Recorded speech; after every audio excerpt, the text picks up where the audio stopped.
कल हमारी नोटिस में यह आया कि कुछ जगह बाजमात नमाज पढ़ी जा रही थी, तो उसकी वजह से बेहद खतरा बढ़ गया कि कहीं और ज़्यादा इसको फैल जाएगा ये।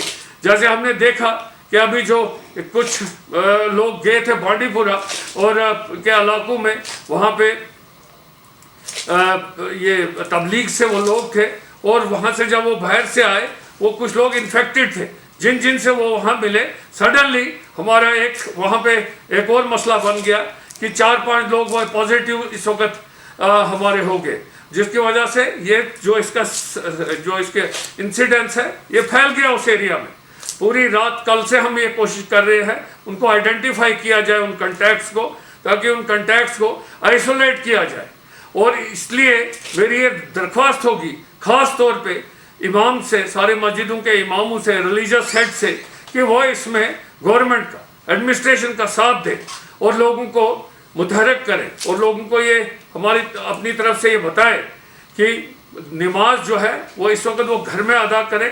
अजान जब होती है तो उसके बाद वो अपनी अपनी घर में अदा करें नमाज, ताकि ये जो हमारा चेन ब्रेक करने का जो हमने ऑब्जेक्टिव रखा है उसको हम फुलफिल कर सकें और पूरा कर सकें। लॉकडाउन हमने इसलिए किया कि लोगों की गैदरिंग्स ना हो।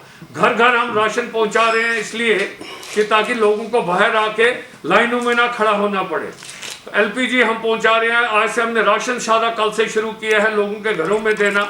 बाकी ग्रॉसरीज का हमने सारा सिस्टम किया है।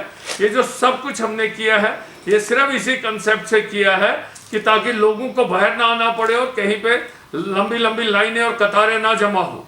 इसलिए हमारी कोशिश ये है कि इस चेन को ब्रेक करना, और ये चेन तभी ब्रेक होगी जब हम डिस्टेंस मेंटेन करेंगे।